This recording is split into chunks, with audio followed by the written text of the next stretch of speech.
Então, eu passo a palavra para a Érica, né, que eu sou um cavalheiro, já falei demais. Boa tarde, gente. Eu sou a professora Érica, estou na EAP ali desde 2018, sou especialista em educação especial e pelo segundo ano consecutivo estamos com o curso Síndrome de Down e a Deficiência Intelectual. O Davi e eu, né, somos os criadores desse curso, que é uma demanda do Ministério Público junto com o Tribunal de Contas da União. Ele é um curso básico, né? Ele é um curso que vai trazer conceitos e tem gente que vai estranhar, porque a gente vai falar um pouco da biologia, da anatomia, da parte física, motora, e não somente da educação da criança com deficiência intelectual. Então, ele é um curso mesmo, assim, para quebrar aqueles preconceitos que a gente tem, né, porque todos nós temos, e esse é o objetivo do nosso curso, passar as informações atualizadas para os professores da rede, e que a gente possa estar desmistificando, né, e atualizando hoje como se encontra a situação dessas crianças, dessas pessoas que têm a síndrome de Down. Quer se apresentar, Davi? Eu estou só colocando aqui no chat o pedido de colocar a turma, nome e matrícula, para quem está chegando. Bom, meu nome é Davi, sou professor também da EAP, segundo ano, como a Erika falou. Vocês estão me ouvindo bem, gente? Esse microfone de manhã estava meio zoado. Sou professor de Educação Física e atualmente eu sou doutorando também na Faculdade de Ceilândia, da Universidade de Brasília, no Programa de Ciências e Tecnologias em Saúde. Em bases gerais, o objetivo desse curso é discutir na prática e na teoria assuntos sobre a síndrome de Down e trazer novas perspectivas para de forma a gente pode estar fazendo essa abordagem com esses alunos num período tão peculiar também como é o período da pandemia, né? E o depois disso também, como que a gente vai fazer? Está todo mundo pensando no depois, mas o agora também está sendo bem questionado. Tá bom? Só para lembrar, está lá na plataforma, na unidade 1, com cravado em laranja, para todo mundo ver e ninguém esquecer, e a frequência mínima para habilitar vocês para esse curso é de 75%, bem como a realização das tarefas. Então, a EAP não dá nota, né? 2, 3, 4, fulano tirou 5 no curso. Não. Ao final do curso, você recebe o certificado se você foi habilitado. Se não foi habilitado, daí não recebe. E para ter essa habilitação, a gente precisa ter 75% da frequência e a realização das atividades, das tarefas. Tá bom? Aproveitamos para dizer que tem 2 deveres de casa para vocês lá, né? Temos o fórum de apresentação, que está na parte geral lá da plataforma, onde vocês vão se apresentar, e tem a parte de fórum de discussão, além da participação da pausa, porque a Manuela tem uma dúvida. A aula acaba às 3h35. E além desses 2 fóruns que vocês vão participar, a aula de hoje, né, que conta também como participação. Esse fórum de discussão vai ser aberto na quinta-feira, após a última aula de quinta-feira. A gente pensou assim porque depois de vocês serem apresentados os materiais e as aulas, a gente pode ter uma discussão um pouquinho mais rica nesse fórum de discussões. Mais alguma coisa que eu tenha anotado aqui? Bom, o nosso curso é dividido em unidades. Essa é a unidade 1, unidade de ambientação, e algumas coisinhas, alguns conceitos que a gente vem trazendo de uma forma mais geral, que a gente vai se aprofundar nas outras unidades. Ao total, são 5 unidades, que vocês podem ver lá no documento, que tem a proposta do curso. Eu acho desnecessário a gente ficar lendo cronograma, não sei o quê, né? Aquele negócio todo que tem lá, que está extremamente bem explicadinho. Dividido em cinco unidades. A depender da unidade, tem 2 semanas ou 3 semanas. Nas semanas que tiver 2 semanas, são atividades mais condensadas. Nas atividades que forem 3 semanas, tem atividades um pouquinho maiores que a gente tem que fazer 90 horas. A cada unidade, a gente vai ter um encontro síncrono. Então, a gente está tendo esse encontro agora, e daí só vai ter encontro síncrono a partir da segunda unidade, tá bom? A gente vai procurar fazer os encontros bem no iniciozinho das unidades. O que mais? Eu acho que é isso. Acho que a gente pode começar a apresentação, Érica. Vamos lá. Tem dizendo aqui que uma colega não consegue entrar. Eu vou copiar, Ctrl C, eu vou colar aqui. Esse aí é o Meet da reunião, tá bom? Eu acho que com esse aí ela consegue entrar. Pode passar para ela. De nada, Arilma. Vai lá, Érica. Professor, uma dúvida, Liberta-te. rapidinho. Pois não? Essa é porque a gente está matriculado na quinta. É porque está muito. Eu fiquei sem entender mesmo. A gente está matriculado na quinta-feira. Aí é necessário a gente fazer a apresentação hoje, porque a gente tem um grupo de amigos que fez a inscrição no mesmo curso. A gente está um pouco meio perdido. Então, olha pra só. Gente entrar na quinta.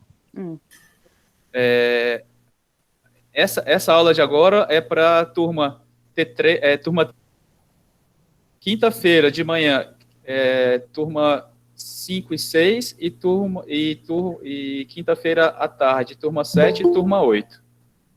Tá bom? Então assim que a gente dividiu. Se ele fez a matrícula para quinta-feira, ele pode assistir a aula só na quinta, não tem problema. Porque o que eu estava avisando antes, Aline, é que, assim, hoje a gente está deixando bem flexível essa história de poder entrar em qualquer horário, porque vão ter quatro encontros, mas a pessoa só precisa participar de um.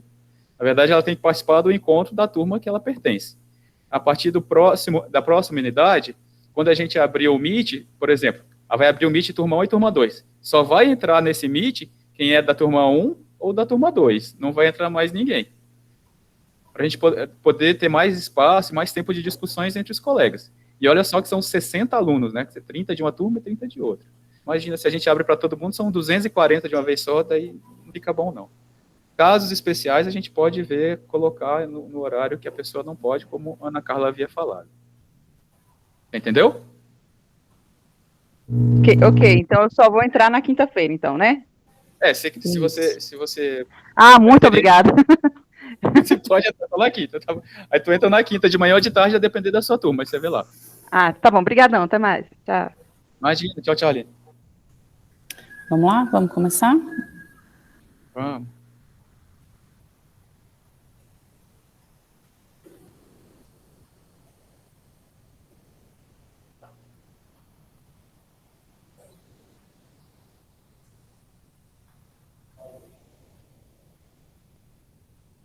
A Vivian entrou agora também ou já estava, Vivian? Eu já estava. É Vivian Fernandes? Isso, é que é muita gente, aí daí não aparece a carinha aqui para mim. Eu já estava desde o início, desde 2 horas, tá? Obrigada. Legal, então.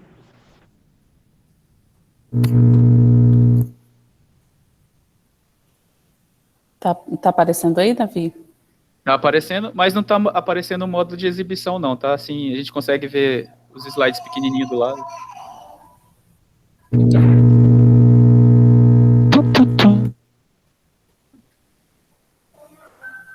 Vai me norteando aí que eu não estou conseguindo enxergar aqui, Davi. Apresentação de slides. Vai lá em apresentação de slides. Aí. E aí, do começo. Aquele ícone da esquerda.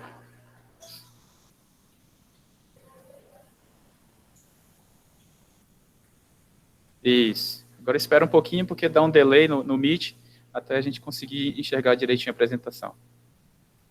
Bom. Aí, ficou tudo preto, que beleza.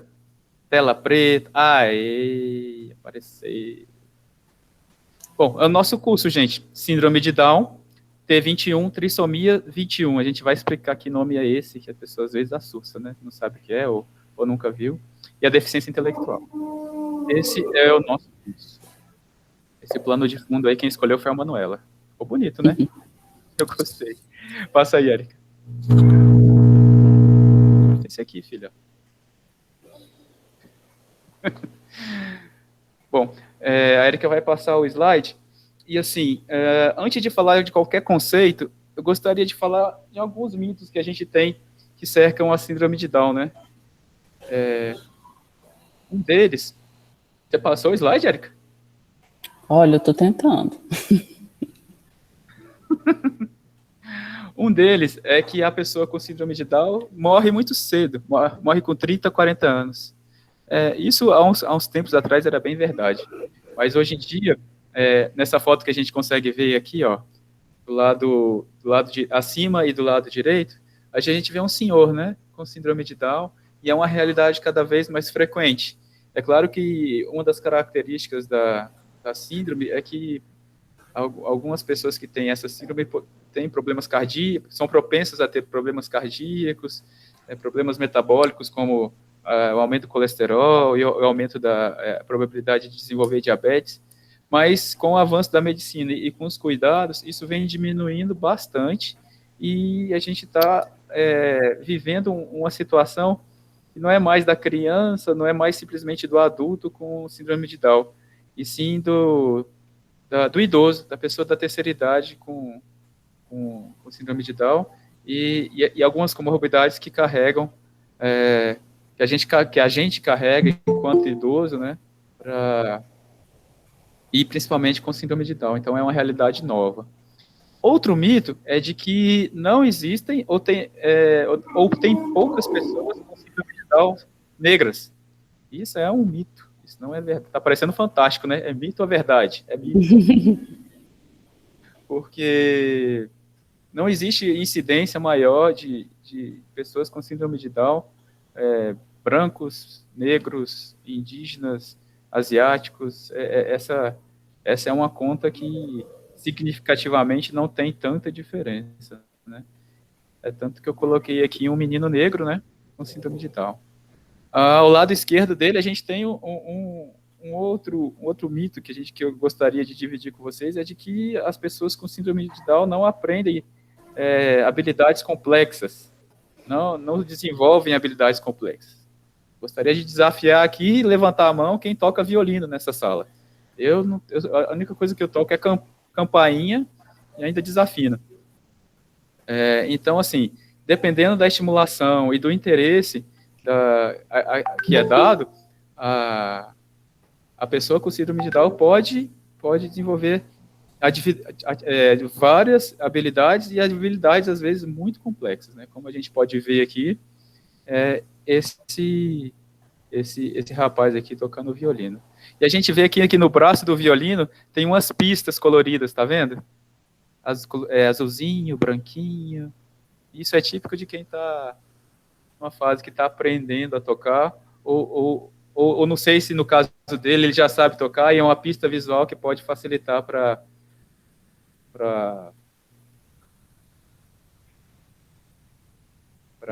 que ele toque. É uma tecnologia assistiva, não deixa de ser, né? Que é uma metodologia que o professor utilizou para que as notas que ele precisa alcançar. Aí, na sequência, eu vou levantar a bola, igual no vôlei, assim, ó. E lembrar que dia 21 de março, 21/3, Mundial da Síndrome de Down. Ó, levanta a bola para a Érica, ó. Levantei a Érica.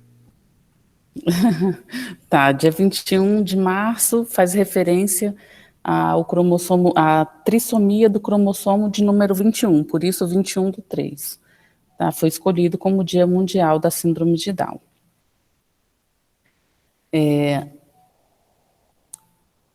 Conceitos iniciais.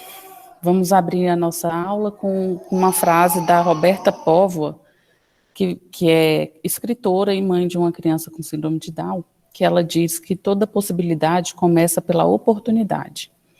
Então, a gente deve começar por aí também. pensar nas possibilidades que nós estaremos ofertando para os nossos estudantes, né? E a partir da possibilidade, a partir da oportunidade, qual seria a possibilidade? Então, não adianta a gente dizer que a criança, o estudante não aprende se a gente não oportuniza, né? O que você ofereceu para esse aluno, para esse estudante, para que ele possa aprender? Então, vamos passar a pensar dessa forma, né? A gente dá a oportunidade para ver qual vai ser o resultado, qual é a possibilidade. Ele só vai até aqui, ele aprende X, ele aprende Y, ele aprende mais, ele aprende menos, ele vai gostar de matemática, ele vai ter um gosto específico para trabalhar com biologia. Então, vamos criar oportunidades para conhecer as possibilidades desse estudante.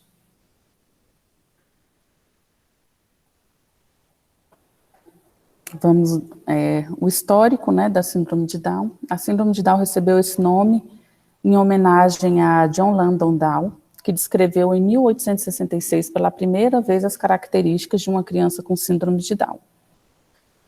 John identificou algumas crianças que tinham características físicas similares, né? Então, ele identificou dentre os pacientes dele que algumas daquelas crianças que tinham um atraso de aprendizado, ele notava características físicas muito parecidas, né, com as pessoas da Mongólia, que é o rosto arredondado, a face achatada, os olhos puxados, o nariz pequeno. Então, ele começou a chamar aquelas crianças de crianças mongólicas, fazendo referência ao povo da Mongólia. Então, as pessoas com trissomia 21 passaram a ser chamadas de mongóis ou mongólicas, ou mongoloide, né, como veio mais para frente. Em seguida, um médico francês, Jérôme Lejeune, descobriu que aquelas crianças que eram chamadas de crianças mongólicas, que foi descrita lá atrás por John Langdon Down, elas tinham uma alteração no número dos seus cromossomos. Então, ele veio e trouxe, apresentou, né, as 3 cópias do cromossomo de número 21. E a partir daí, essas crianças foram denominadas crianças com síndrome de Down, né, e não mais mongólicas ou mongoloides, ou idiotas, como eles colocavam também no início.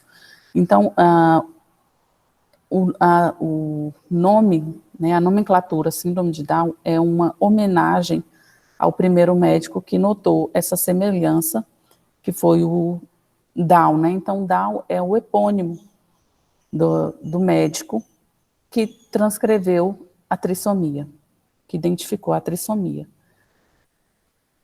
Então, muita gente costuma escrever síndrome de Down com letra minúscula, né? Fazendo referência a tradução em inglês, que significa para baixo ou por baixo, e popularizou a crença, né, de que Down significa para baixo, né? A síndrome de Down faria referência a essa tradução.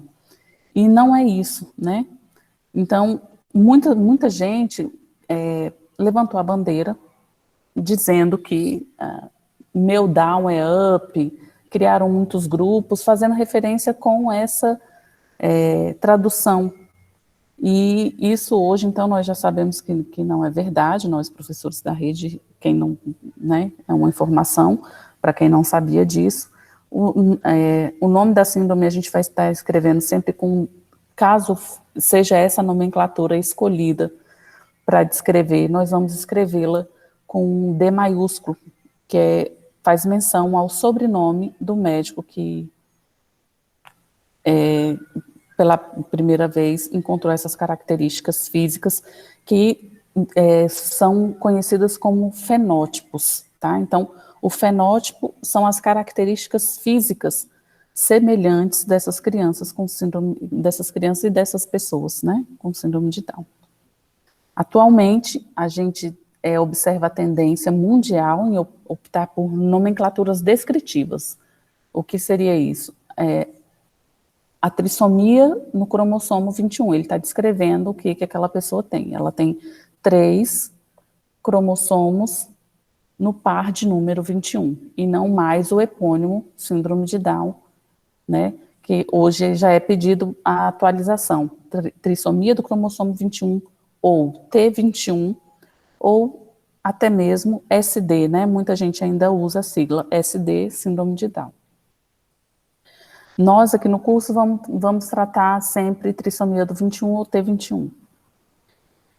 A síndrome de Down, então, como a gente já viu lá no início, é uma alteração cromossômica, não é um acidente, tá? É uma alteração cromossômica que não pode ser modificada, né? A síndrome de Down, então, não é uma doença e ela não possui grau, né? Ela é uma síndrome, ou seja, um conjunto de sinais e sintomas.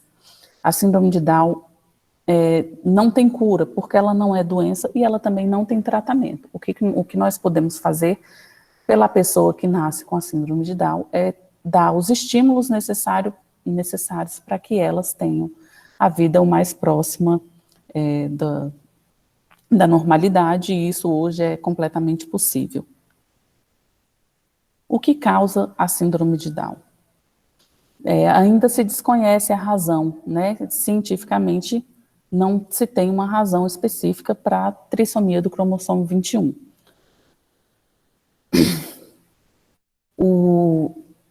Normalmente, né, o óvulo feminino ou o espermatozoide apresentam 24 cromossomos no lugar de 23. Então, seriam 23 da mãe, 23 do pai, e um desses sai com 24. Ou o pai ou da mãe apresentam 24 cromossomos, que totaliza aí o total de 47, né? São pares, 23 e 23.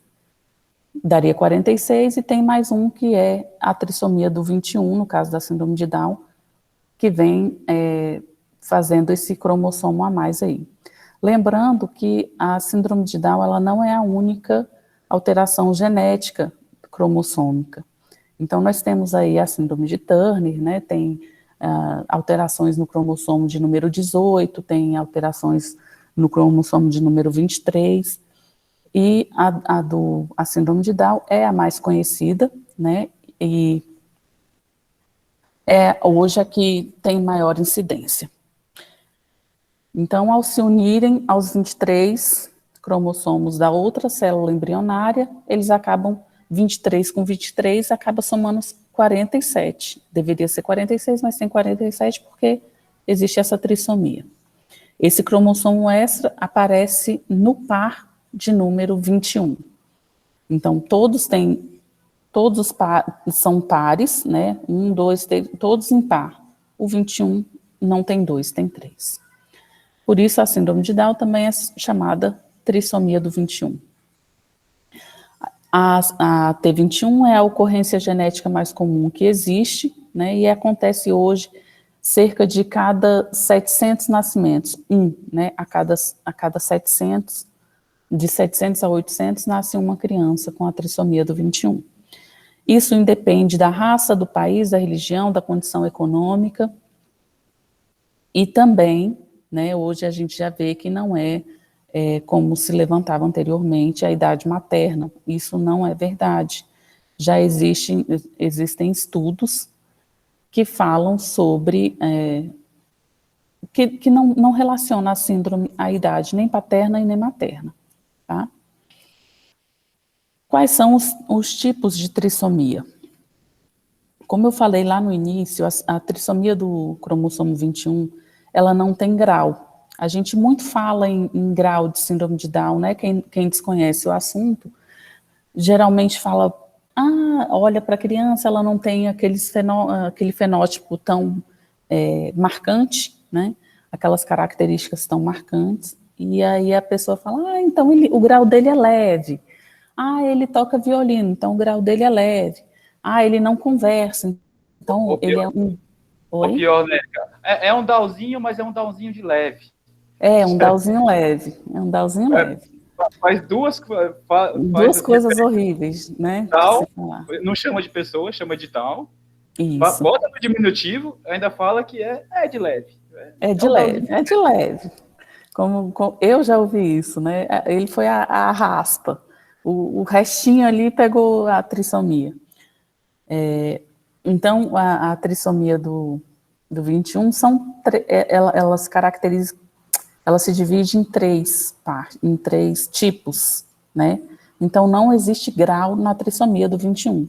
Existem tipos, tá? E são 3 tipos: translocação, trissomia livre e o mosaicismo.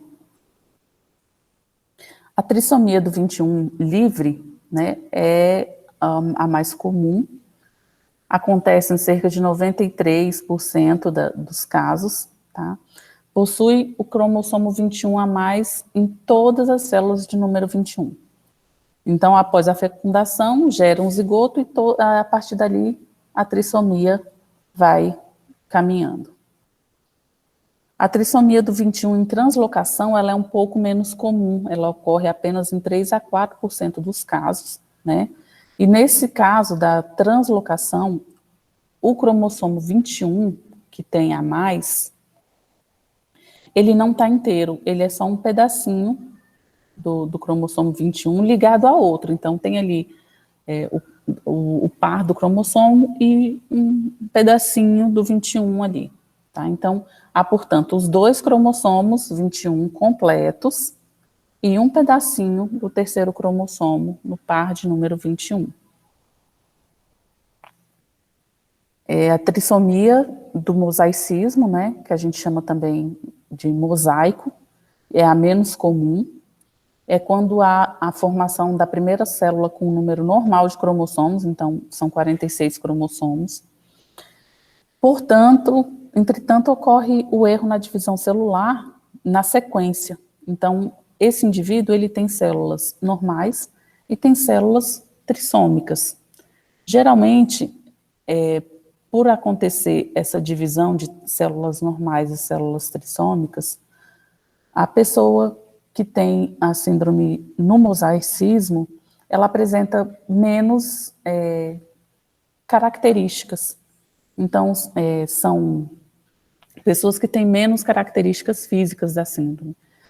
Hoje pela manhã, a gente, num bate-papo informal, eu falei para as meninas da turma que eu tive a oportunidade de conhecer um jovem com 19 anos que descobriu recentemente, ou seja, com 19 anos, que tem síndrome de Down na trissomia do mosaicismo.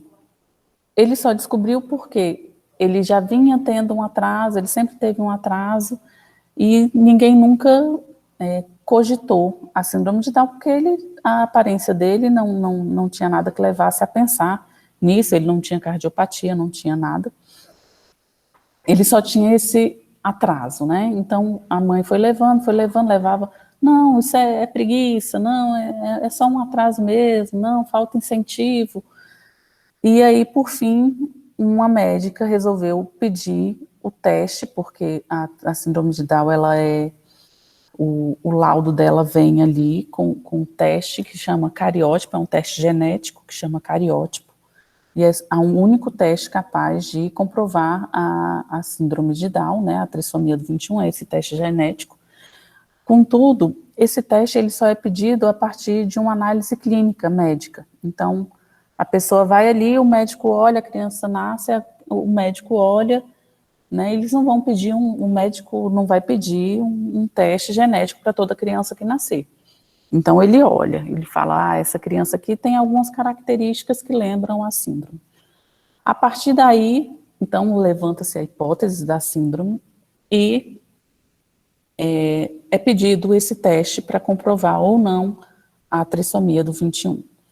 Já vi casos de pessoas que tiveram todas os indícios de que seu filho teria a síndrome de Down, a trissomia do 21, desde a barriga. Então, lá desde o primeiro teste, as mulheres sabem do que eu estou falando, tem a translucência nucal, então já deu alterada, e aí ela foi carregando essa gravidez e, né, já se preparando para ter uma criança com a trissomia, e quando a criança nasceu, fizeram o cariótipo e a criança não tinha ela só tinha características físicas que lembravam os fenótipos das crianças com trissomia 21.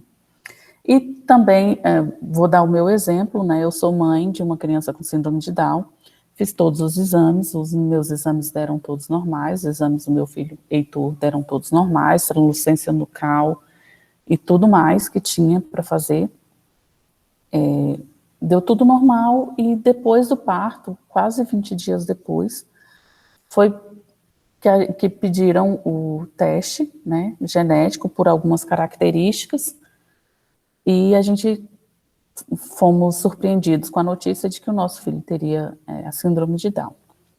Então, existem pessoas que têm características, mas que não têm a síndrome, assim como existem pessoas que têm a síndrome e têm menos características. Por isso que não é detectado no teste lá da gravidez, quando se faz com 3 meses, nem sempre é detectado. Porque tem crianças hoje que, antigamente, a criança com síndrome de Down, ela não tem o osso nasal, né? A falta do osso nasal, o tamanho do osso nasal é um dos indicadores, os médicos chamam de indicadores, um dos indicadores de que a criança tem síndrome de Down, porque a criança não desenvolve o osso nasal. E são vários indicadores, então, juntando alguns desses indicadores é que se vai atrás da síndrome. Então, o osso nasal, a implantação baixa da orelha, a alteração na translucência nucal, que é um líquido aqui na nuca da criança, que só dá para ver até 3 meses, ela dá alterada, porque geralmente ela inflama, ela fica inflamada, então ela fica maior.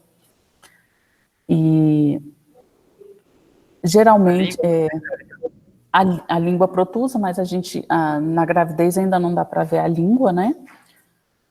A cardiopatia também é um indicativo da síndrome. Por quê? Porque como toda a estrutura dessa criança é desenvolvida com essa estrutura genética modificada, muitas vezes o interior, eu costumo dizer que a síndrome de Down ela acontece de dentro para fora. Muitas vezes você não enxerga o que a pessoa tem, né? Eu participo de um grupo de pais com síndrome de Down e quando eu entrei, coloquei a foto do meu filho lá, as pessoas, nossa, mas ele não tem, eu nunca ia saber, ele é uma criança normal, ele é uma criança que não dá para perceber, mas ele teve uma cardiopatia, e foi uma cardiopatia que a gente precisou fazer uma cirurgia de mais de 12 horas, então era um defeito muito grande no coração. 50% das crianças com síndrome de Down têm cardiopatias. E dentre esses 50%, 80% desses casos são casos cirúrgicos. Então, a síndrome, ela vem de dentro para fora. A gente não pode achar que a síndrome é só características físicas, não é. Existem inúmeras diferenças, né, genéticas para essas crianças. Então, a gente vai tentar entender um pouco mais para saber até chegar no aprendizado dessa criança e na sua deficiência intelectual, de que forma a gente poderá trabalhar com essa criança para melhor atendê-las. Então, dando início aí aos slides, as consequências da trissomia do 21. As pessoas com a trissomia, elas têm muito mais em comum com o resto da população do que diferenças. Então, qual a diferença da pessoa com síndrome de Down para uma pessoa que não tem a trissomia, que muita gente chama de típicas ou atípicas, né? Ainda se usa esse termo. Nós temos muito mais igualdades com a pessoa com síndrome de Down do que diferenças, né? O meu QI, com certeza, é diferente de cada professor aí de vocês, e tem até um estudo de um médico que ele é, assim, muito conhecido no meio da trissomia do 21, que chama Zan Mustak. Ele tem um estudo junto com Paulo Liberalesso, de que Tem pessoas com a síndrome de Down que têm o mesmo número de QI de pessoas que não têm a síndrome de Down. Então, esse não é um parâmetro. Por quê? Porque tem pessoas com síndrome de Down que são muito estimuladas e elas desenvolvem as habilidades. E elas vão levar vidas dentro de um padrão de normalidade. São pessoas que vão viajar, são pessoas que vão estudar, que vão se formar, são pessoas que vão namorar, são pessoas que têm casos já de casais com a síndrome que planejam um filho, né, e têm filhos sem a síndrome, né. Hoje já existe essa possibilidade dentro do estudo genético, fazendo uma escolha de embriões. Então, assim, hoje a medicina está muito avançada e permite realmente que essa pessoa viva de forma dentro do padrão de normalidade de qualquer pessoa que tem as suas diferenças, né? Uma coisa importante que eu acho colocar para vocês é que nós sabemos já da deficiência intelectual gerada dentro da trissomia do 21, né? Cada um dentro das suas particularidades. Porém, todo mundo nasce com DNA único, né? Ninguém é igual a ninguém. Eu tenho dificuldade aqui, o outro tem dificuldade ali, eu tenho o meu jeito assim, o meu olho é assado.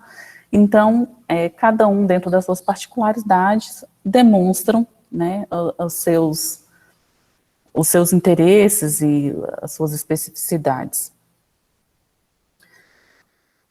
Eu acho que uma parte muito importante disso, já que a medicina avançou nesse nível de dar a essas pessoas uma qualidade de vida e um padrão dentro da normalidade da sociedade, é importante a gente quebrar esse preconceito, né? Ou que aquela criança é preguiçosa e só tem características físicas, que eu sei que tem professores que pensam dessa forma. Não, esse menino é preguiçoso, a mãe dele protegeu ele demais, se ele sentar, ele aprende. É porque a mãe protegeu demais. Então, tem professores que não enxergam essa diferença. Tem pessoas, né, não somente professores. E tem professores também que não acreditam naquele estudante. Então, não dão as possibilidades, né, a oportunidade daquela criança aprender. Eu não vou nem ensinar, ele não vai aprender. Então, para a gente começar a entender a síndrome, a gente tem que entender a biologia dessa pessoa para saber como ela funciona e, a partir daí, a gente poder oportunizar, né? Então, a estrutura dela, tanto intelectual quanto biológica e genética, é diferente da biologia de uma pessoa que não tem. Contudo, ela pode se desenvolver como qualquer outra pessoa dentro da sociedade, conforme as oportunidades que ela tiver. Vou passar agora a bola para o Davi, para eu tomar uma aguinha, tá, Davi?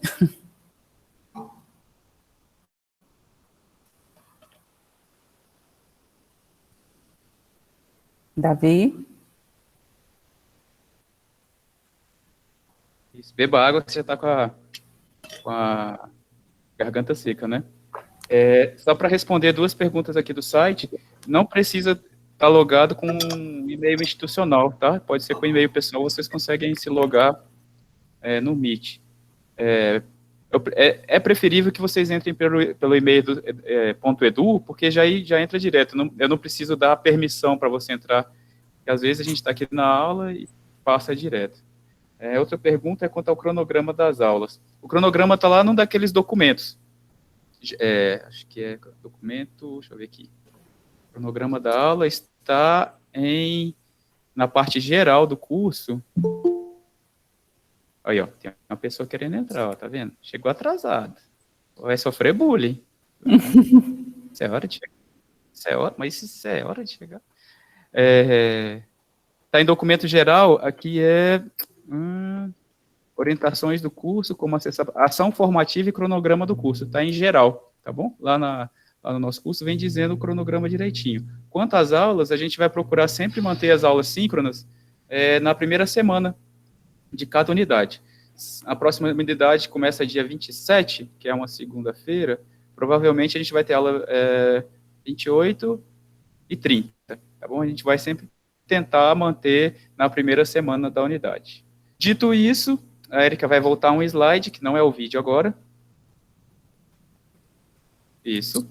E a gente vai falar um pouquinho do que usar e do que não usar quando a gente faz referência, não somente a pessoas com síndrome de Down, mas na deficiência em geral, né? Então, tem esse quadrinho, a fonte ficou apagada aqui, ficou meio apagada, mas é do site Movimento Down. O que não usar. Então, vamos para o vermelho aqui.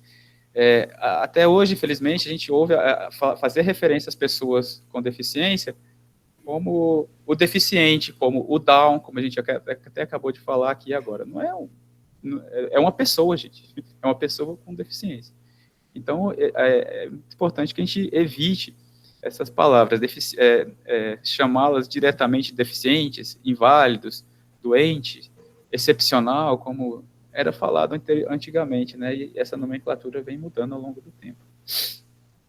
E também, em muitos documentos, a gente vai ver ainda a nomenclatura portador de síndrome de Down, ou retardo, e portador de retardamento mental. Queria esclarecer aqui uma coisa que a gente também falou de manhã, é que alguns artigos, alguns recortes que a gente vai colocar na plataforma para usar como fonte de leitura, ainda trazem essa nomenclatura de portador de síndrome de Down, porque antes era assim que era, e até hoje, de vez em quando, as pessoas usam, né? Mas isso não minimiza o tamanho do trabalho que as pessoas fizeram, né? E tem muitos trabalhos de referência que ainda utilizam essa nomenclatura, mas hoje em dia a gente prefere usar pessoas com síndrome de Down, ponto. E eles não têm doença, não é uma doença genética, não é uma anomalia, é uma condição genética. Então, é uma condição diferente das condições típicas. Não é uma doença, e sim uma condição. Esse talvez seja um dos mais modernos, né? Inclusive, a gente ainda na Secretaria de Educação, a gente usa, por exemplo, escola especial, classe especial, centro de ensino especial, né? E também a gente fala de pessoa especial ou com necessidades especiais. Especiais somos todos nós, né? Eu sou muito especial. Quem se achar especial aí, tá lascado. O que eles têm são necessidades específicas, né? O que algumas pessoas com deficiência têm necessidades específicas para o seu desenvolvimento. Né? Essa daqui é ótima.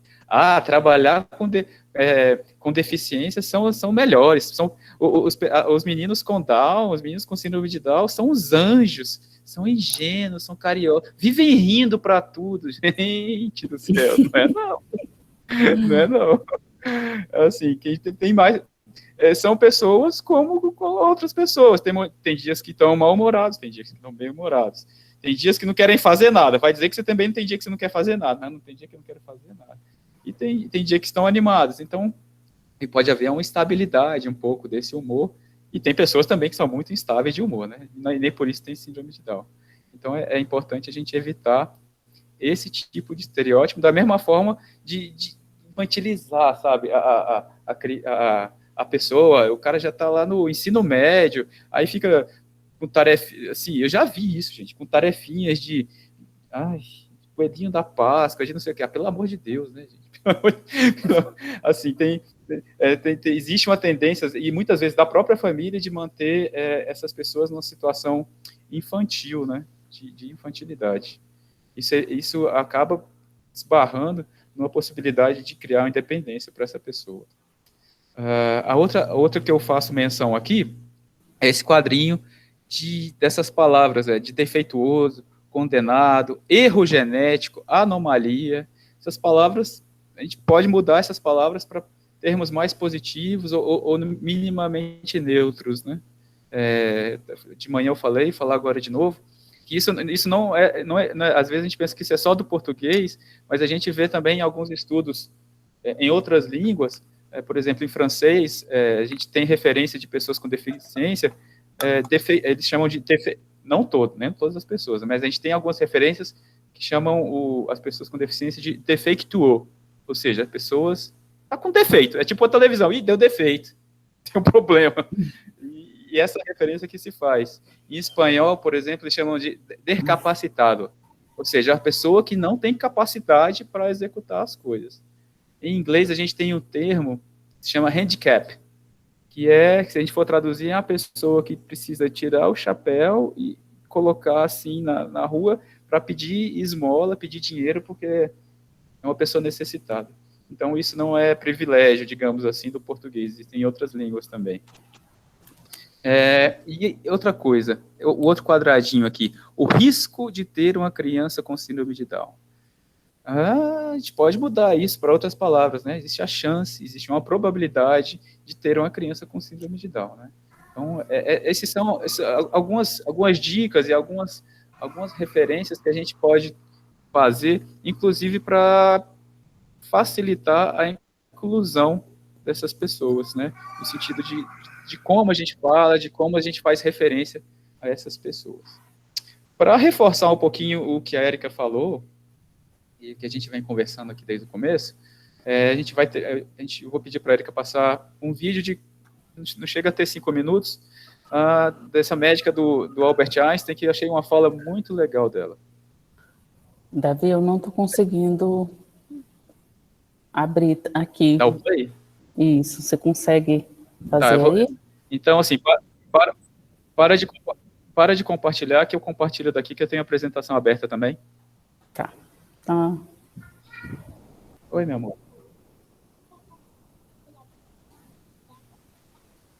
Tá, muito obrigado. Manuela está dando as dicas pedagógicas do Meet aqui.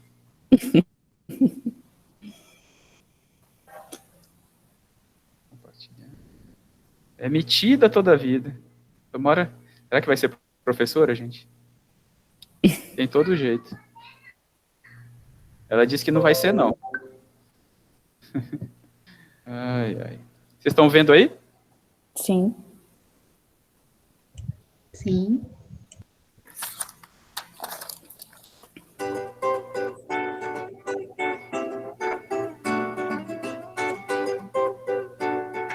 Eu dei um pause agora, mas vocês estavam ouvindo o áudio perfeitamente? Perfeito. Sim.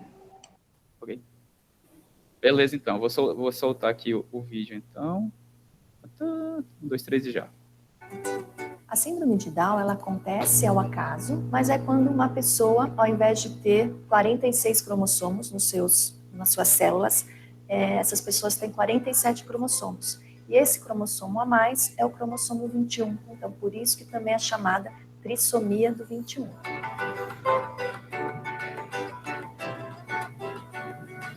As pessoas que são com síndrome de Down são especiais como as outras, todas as pessoas são especiais. Então, esse é um termo que não deve ser usado.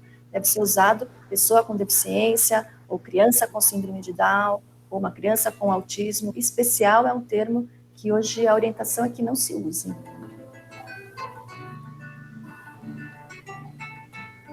As crianças com síndrome de Down devem estar nas escolas comuns. E hoje a gente sabe que muitas pessoas com síndrome de Down chegam até a universidade. Então, isso graças ao estudo nas escolas comuns. A questão da autonomia nas pessoas com síndrome de Down é um processo. As famílias, os pais, os familiares do entorno, a escola, todos eles têm um papel na formação da autonomia dessa criança. Claro que cada pessoa vai ter um nível de autonomia, mas é completamente possível que você tenha adolescentes, adultos com síndrome de Down com uma autonomia necessária para andar na cidade, para o seu trabalho, estudar, ter a sua vida e muitas vezes até morando com algum suporte, mas morando independente da sua família.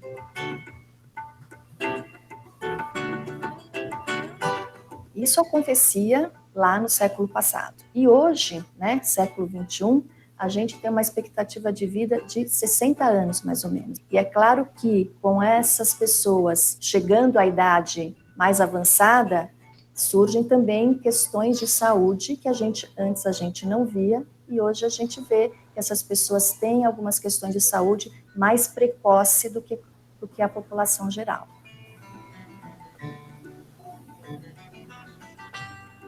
Esse é um estereótipo que se criou e às vezes até que foi mantido por conta de de problemas de educação dessas pessoas, de manutenção dessas pessoas numa infantilidade, né? E isso não é, né? Cada pessoa com síndrome de Down tem a sua personalidade variada como nós. Podem ser bem-humoradas ou mal-humoradas. Como toda pessoa, as pessoas que nascem com síndrome de Down se desenvolvem, chegam à adolescência com os mesmos desejos dos outros adolescentes e dos outros jovens, e as pessoas, ao testemunharem isso, ficam com a impressão de que tenham essa sexualidade exercida de uma maneira alterada. E não é nada disso, né? É só falta de conversa, falta de educação e falta de oportunidade de exercitar a própria sexualidade.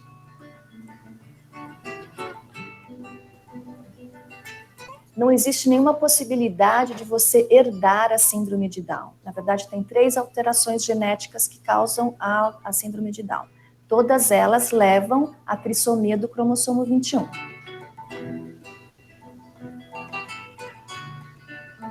As pessoas com síndrome de Down, elas não têm nenhuma doença, mas o fato de você ter essa condição genética te faz mais propenso a ter determinados problemas de saúde. Então, ela só vai tomar medicação se ela tiver um problema de saúde que precise ser tratado. Existem pesquisas que estão estudando algumas medicações que possam ser usadas por essas pessoas para melhorar questões cognitivas, como memória, aprendizado. Aqui no hospital mesmo, a gente está fazendo um estudo e a nossa hipótese é que essa medicação possa melhorar questões cognitivas de pessoas com síndrome de Down, principalmente a memória, mas ainda estudando, não temos certeza, estamos estudando justamente para ver se comprovamos ou não essa hipótese. Muito bem. Parar de compartilhar. Se quiser continuar aí, Davi, que aí você Tá faz a... Deixa eu só... Pessoal, antes de continuar, alguém tem alguma dúvida, alguma observação, alguma questão que queira colocar, alguma coisa que não tenha ficado clara? Eu quero, professor. Oi, Darla, tudo bem? Tudo jóia.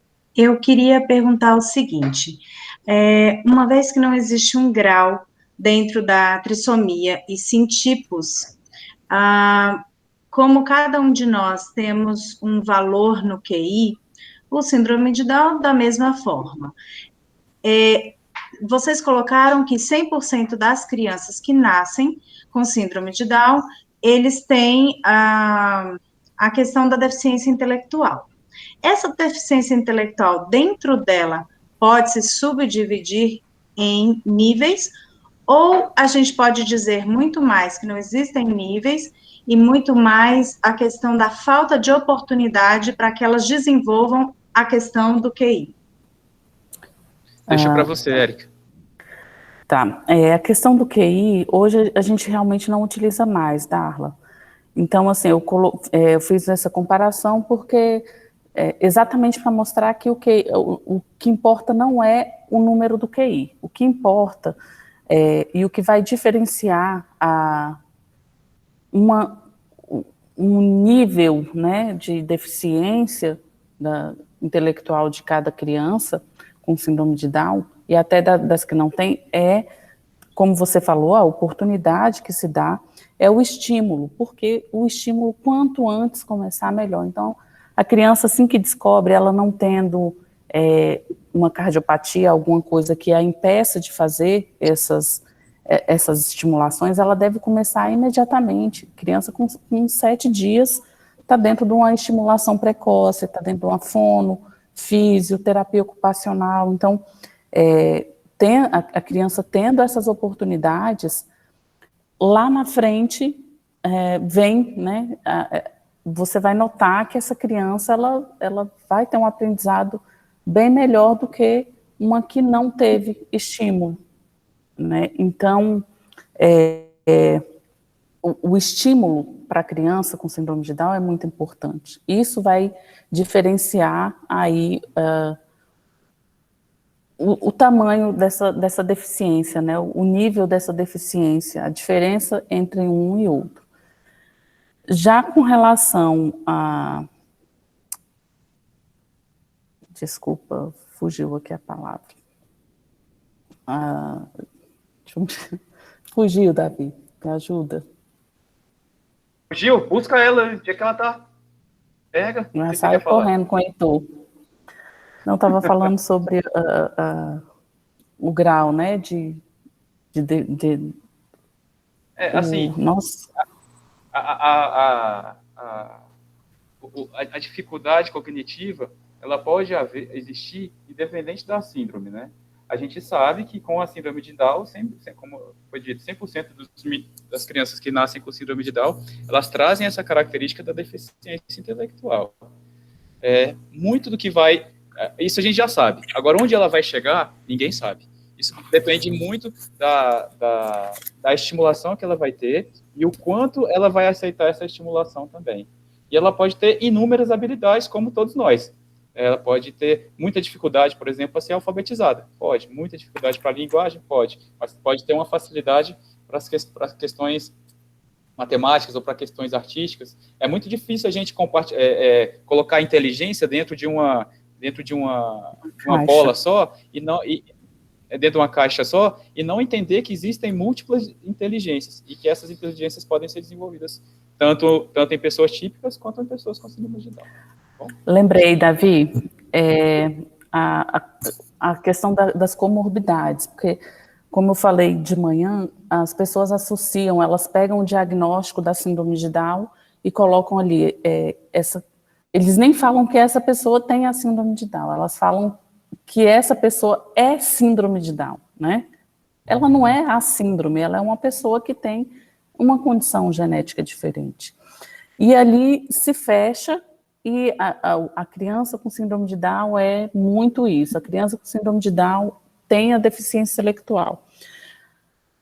Na verdade, grande parte das pessoas com síndrome de Down, elas trazem outras comorbidades, né? Outras patologias.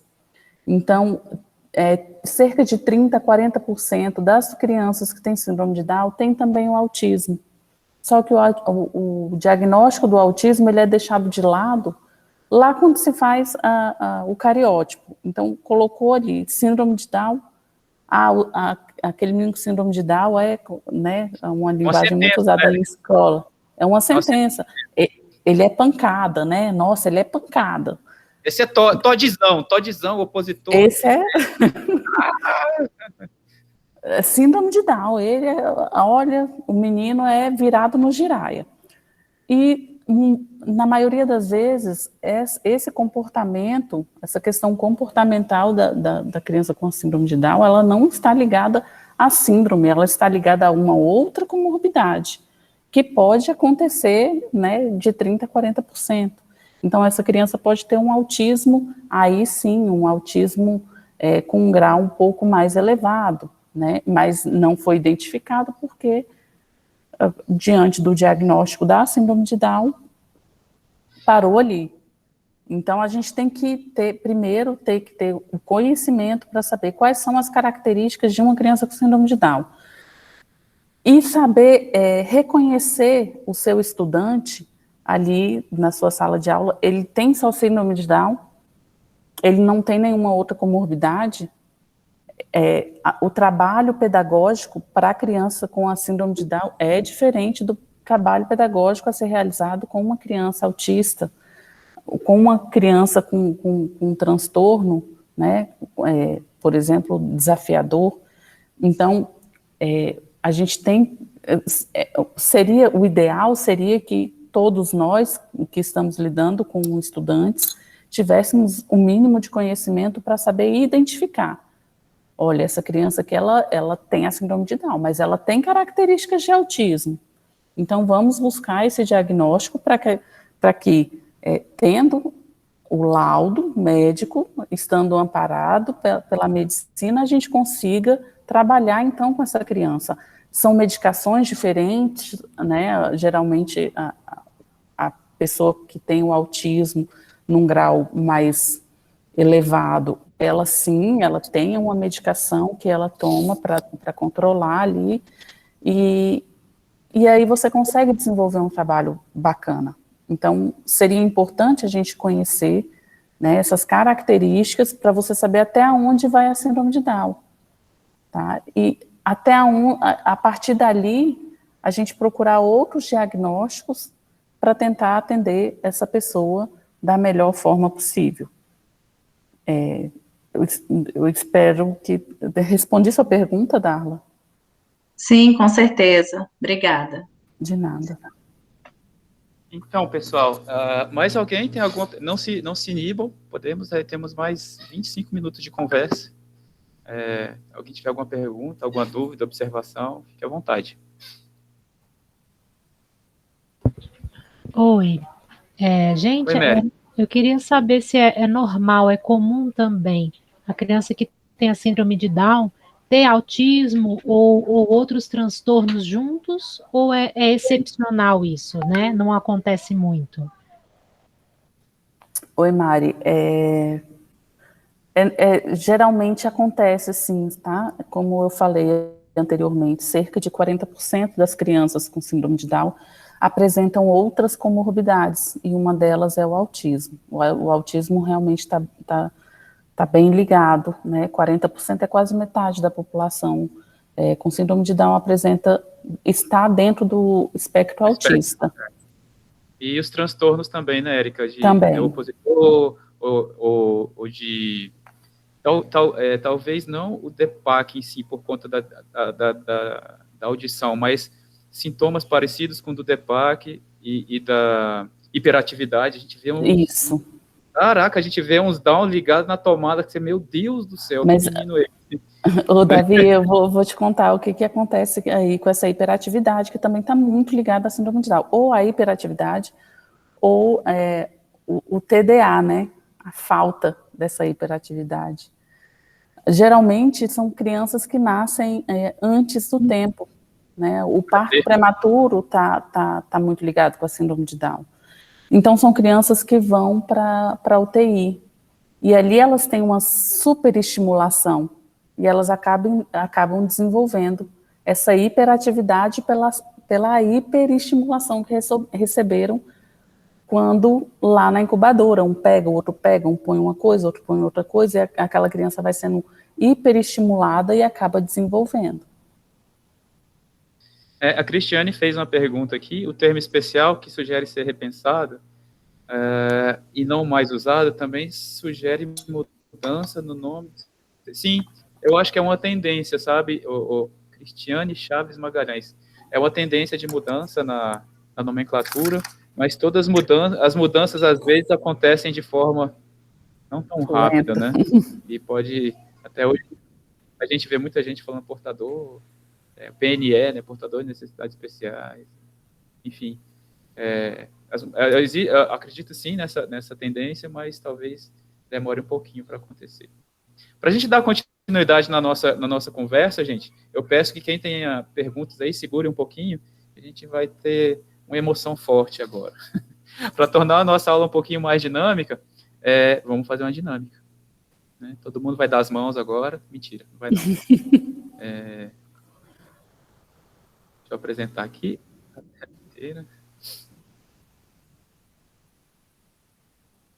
Compartilhar. Vou dividir rapidinho aqui a tela com vocês.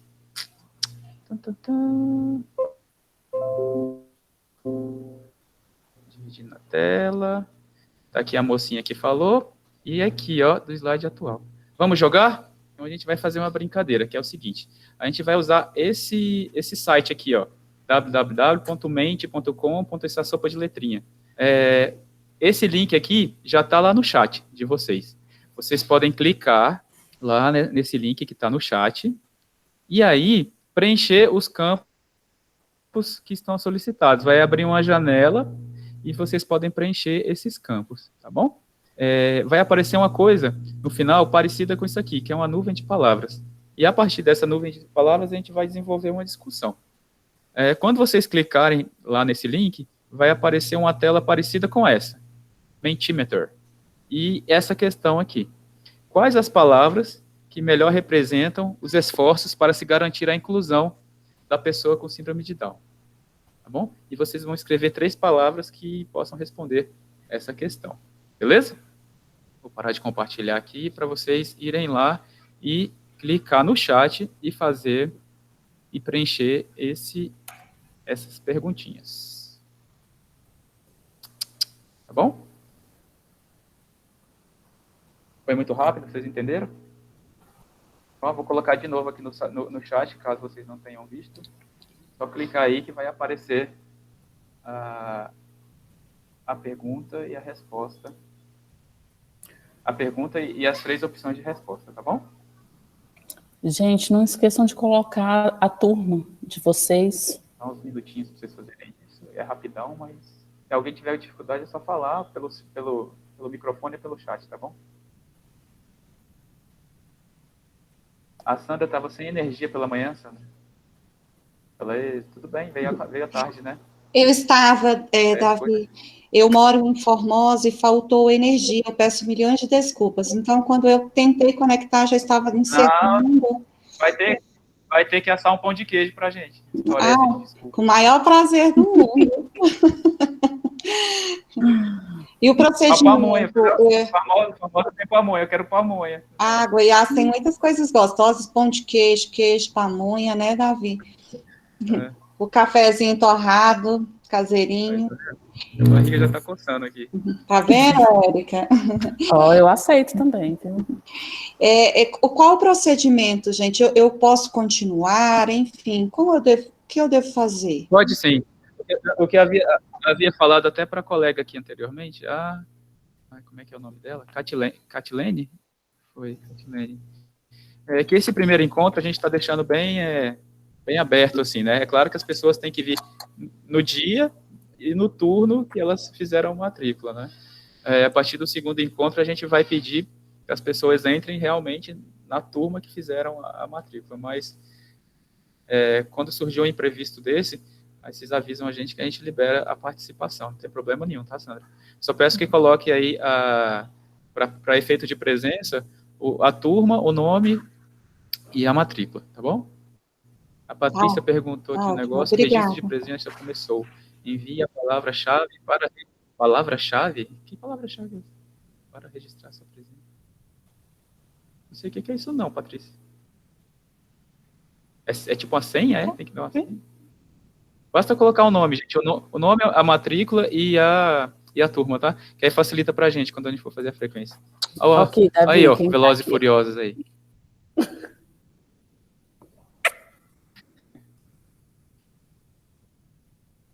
Beleza, pessoal. Vamos abrir a nossa nuvem de palavras, que eu acho que já deu tempo. Eu acho que já deu tempo aí da gente abrir. Essa nuvem de palavras está ficando bem legal, porque a gente está juntando as palavras da manhã com as palavras da tarde. Na quinta-feira vai ter uma tempestade de palavras. Bom, deixa eu só espelhar a minha tela aqui rapidamente. Compartilhar. Aí a gente vai aqui. Vai na chuvas de palavras. Present. Pronto.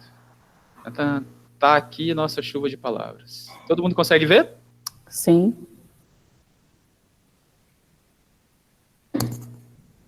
E ela vai mudando à medida que as pessoas vão colocando outras palavras também. Mas aparece aqui, com letras maiores, as palavras que são mais frequentes. Então, respeito aparece com bastante evidência aqui, conhecimento, dedicação, amor, empatia, oportunidade, tudo que a gente vem conversando aqui, né, ao longo da nossa aula. E eu gostaria de capturar uma palavra daqui, deixa eu ver, cadê? Dignidade, essa daqui não tinha de manhã, o pessoal colocou agora à tarde, dignidade, né? Colocou agora à tarde. Vamos ver aqui alguma palavra aqui, famílias. Tá bem pequenininho aqui, mas, nossa, como é importante essa palavrinha no contexto da pessoa com deficiência na escola. eu acho que é fundamental a participação da família nas escolhas escolares, no contato com o professor. Eu busco bastante informações com as famílias, porque a gente aprende a entender o que algumas crianças gostam, o que elas não gostam, o que elas têm mais facilidade, o que elas têm dificuldade. Não que seja uma lei, né? Mas a partir das famílias, a gente tem muitas pistas para a gente poder desenvolver nosso trabalho. Por exemplo, as crianças com transtorno do espectro autista, que são 40% dos meninos que têm síndrome de Down, eu costumo dizer que a gente tem que meio que entrar no mundo deles e ser aceitos, de certa forma, para que a gente consiga acessá-los e desenvolver um bom trabalho. Em cima dessa palavra, famílias, alguém tem alguma experiência, alguma observação que queira fazer? Deixo aberto aqui a palavra para vocês. Davi, boa tarde. Boa tarde a todos, meu nome é Carla. Eu fui uma das pessoas que coloquei família. Eu tenho experiências bem bacanas em relação a isso. Eu trabalho com educação precoce.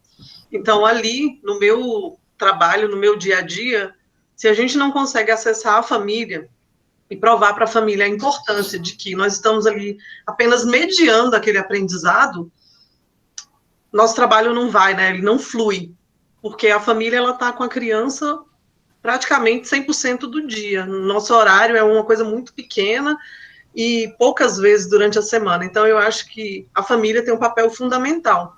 Às vezes não é o pai, não é a mãe, mas às vezes é um amigo que leva, às vezes a própria babá, né? Nós temos exemplos disso. Mas aquela pessoa que está ali representando a família, se a gente não consegue acessar, o trabalho da educação precoce não flui, né? Depende deles isso. Você está falando da precoce, né, que é o primeiro contato da pessoa com deficiência dentro da rede, mas a gente estende isso ao longo da vida escolar da criança, né, e do adolescente e do adulto, porque esse vínculo da família com a escola, ele cria atalhos para o professor. Isso cria atalhos no sentido, não de facilidade, mas no sentido de como que a gente vai conseguir entender o contexto onde aquela criança está. E muitas das reações que as crianças e os adolescentes têm, vêm de algumas situações familiares, né? Eu acho que todo mundo já passou por isso em algum momento. E outra palavra que me chamou a atenção aqui na nossa nuvem, cadê? Nuvem. A palavra que está pequenininha aqui, chama confiança. Como que a gente consegue, com essas famílias, pegando a outra palavra e juntando com essa agora, confiança, como é que a gente consegue estabelecer essa confiança com os familiares, gente? Deixo aberto para vocês essa pergunta. Davi, ninguém falou, vou falar. Eu acho que a empatia tem que estar aí. A empatia são 3 palavras muito importantes. A família, a segunda que você falou, qual foi? Confiança. A confiança e a empatia. De certa forma, se colocar no lugar dos pais, né, Érica? Isso. A gente está com a criança ali por 4 a 5 horas do dia, a família fica as outras 20 com ela. Quem melhor que a família para falar para a gente como é aquela criança, né? Ou quais são as reações dela, né? E disso a gente aproveitar para o nosso lado pedagógico. E você pensar o seguinte, aquele estudante ali, ele tem um pai ou uma mãe, ou o pai e a mãe, ou uma família que o amam, né? Tem alguém ali por trás daquela criança que com certeza está dando o melhor de si. E é uma coisa que a gente não pode avaliar, né? O que é o melhor de mim?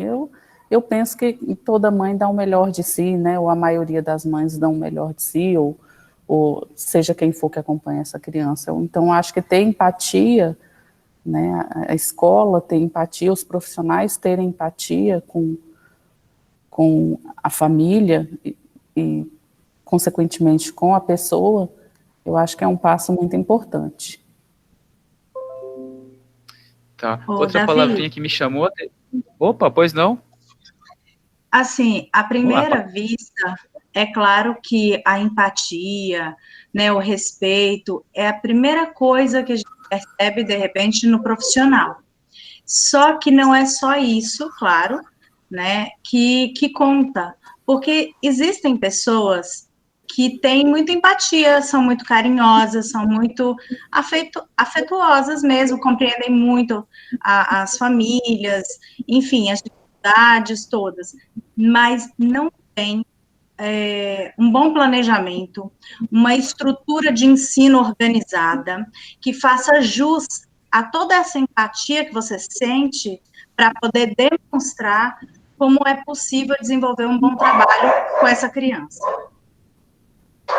É verdade, Darla, porque talvez seja o passo inicial a gente estabelecer esse contato e ter essa empatia. À medida que a gente tem esse vínculo, à medida que a gente conhece essa criança, à medida que a gente acessa essa criança, aí sim a gente tem que ter tudo muito bem organizado, quais são os nossos métodos, quais são os nossos objetivos com aquela criança, como é que a gente pode fazer para que ela se insira dentro do contexto escolar e as outras crianças a vejam da mesma forma, como que a gente vai estabelecer uma adequação curricular para essa criança junto com as outras partes da escola, com o SOI, ou com a sala de recursos. É toda uma rede que se cria, que com certeza tem que ir muito além da empatia e muito além da boa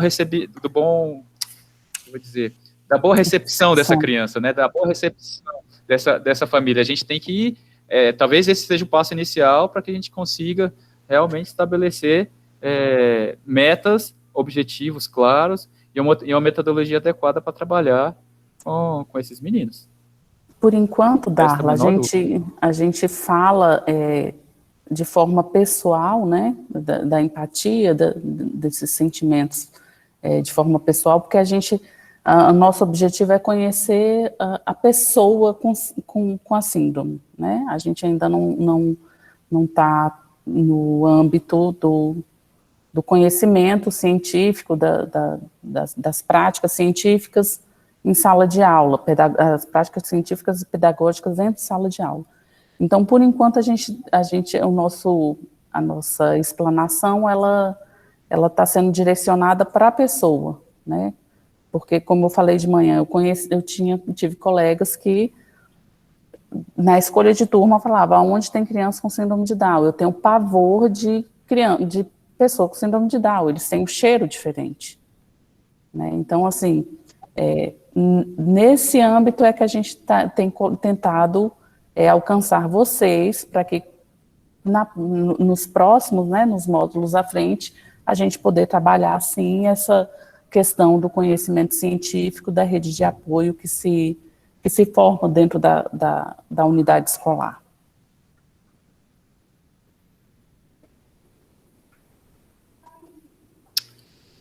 Pessoal, a gente poderia ficar aqui discutindo e conversando muito, mas já vai dando mais ou menos a nossa hora.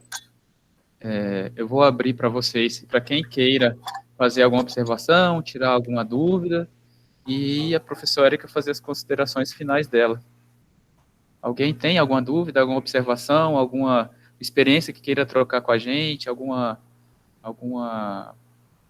enfim, alguma observação que queira fazer, fique à vontade.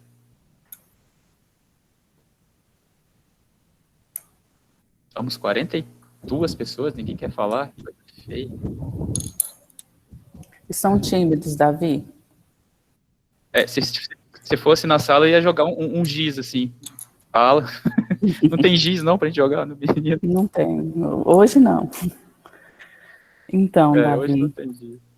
Hoje não. Então, pessoal, eu espero que estejam todos bem, estejam todos se cuidando, estejam todos com saúde, que as famílias de vocês estejam bem também, de saúde, e que a gente possa nos encontrar.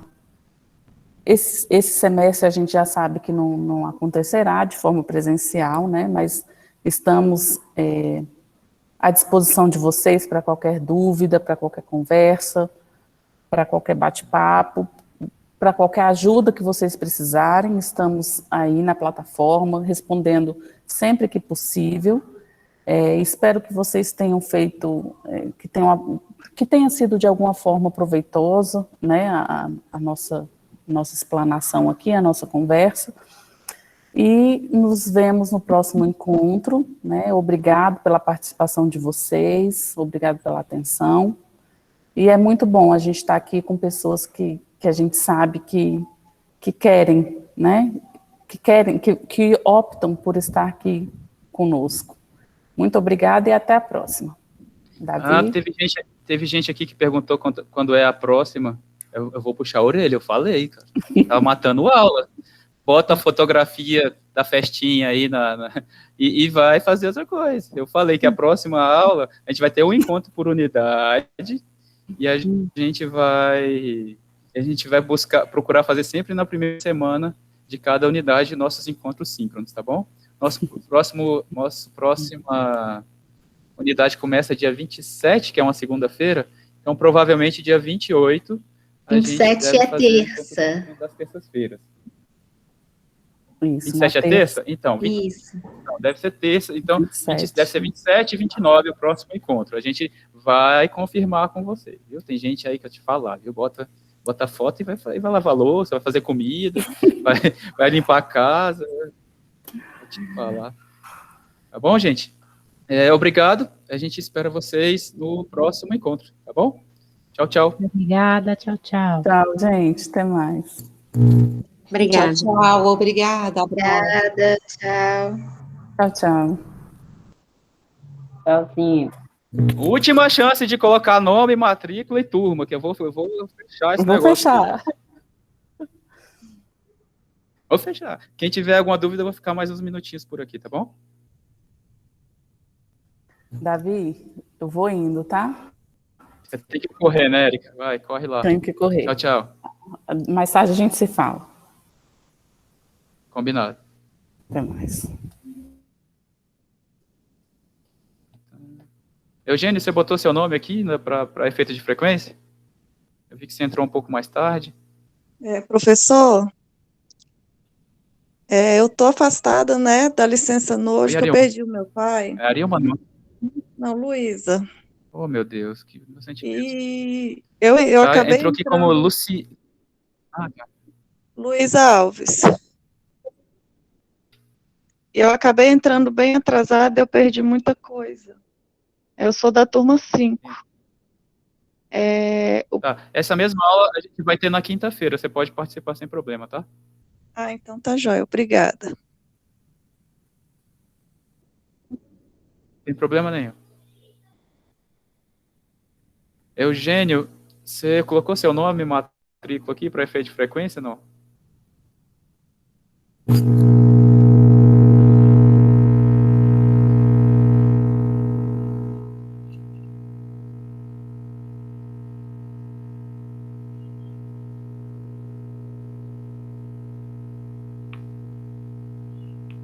Ok.